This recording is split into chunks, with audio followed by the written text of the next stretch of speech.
The muster station is a designated safe area on board, a vessel where crew and passengers must assemble in an emergency, typically marked by clear signage and symbols. Muster stations are often located on open decks where evacuation equipment, such as life rafts and lifeboats, is accessible. At the muster station, crew and passengers are accounted for and provided with life jackets and instructions regarding the emergency. During an emergency, muster stations serve as a gathering point where personnel can receive direction from the safety officer to ensure orderly evacuation or response.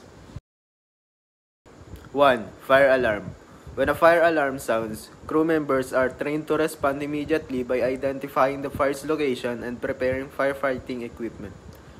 Designated personnel assess the fire, communicate with the bridge, and attempt to contain it, if it is safe to do so.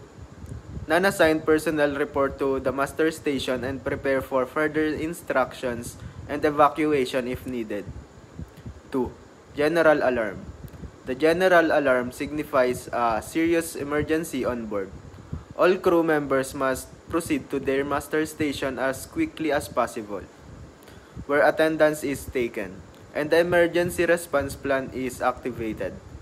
The crew prepares for potential evacuation or necessary action, depending on the type of emergency. 3. Abandon ship. This alarm signals that the ship must be evacuated when activated. Crew and passengers proceed immediately to their muster station, don life jackets, and prepare to board lifeboats or life rafts as directed. Abandon ship procedures ensures that everyone safely exits the vessel in a coordinated manner. 4. Man overboard signal. If someone falls overboard, the man overboard signal is sounded, and the crew member throws a life ring to the person while notifying the bridge.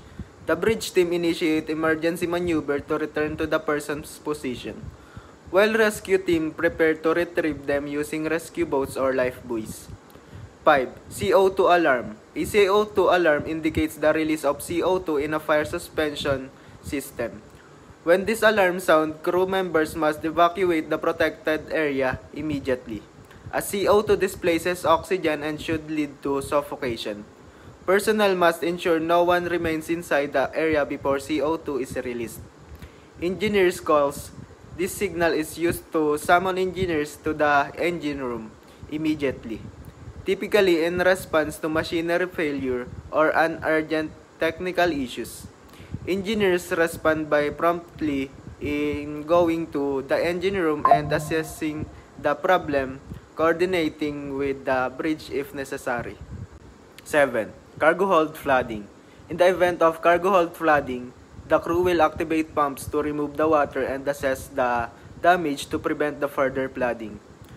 The bridge and engineers teams will monitor stability and take corrective action, such as redistributing ballast or preparing for emergency repairs.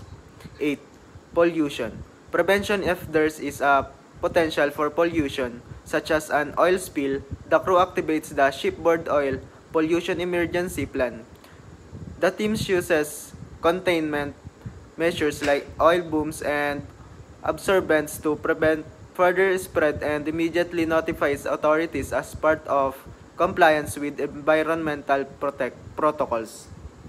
9. Engine room flooding. For engine room flooding, the crew initiates the emergency response to locate and repair the breach.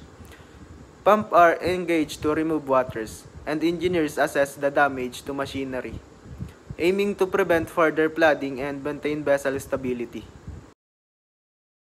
Training and drills are critical for ensuring crew preparedness and confidence during emergencies.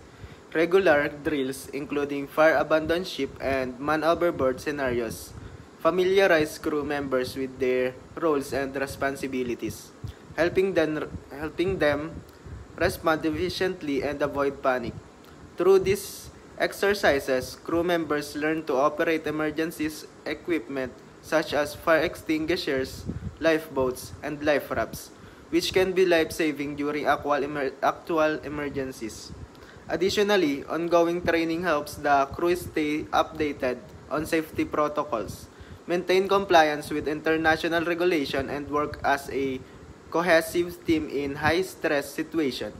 By instilling a strong foundation of safety knowledge and practice, training and drill significantly reduce the risk of injury, loss of life, and damage to the vessel and environment.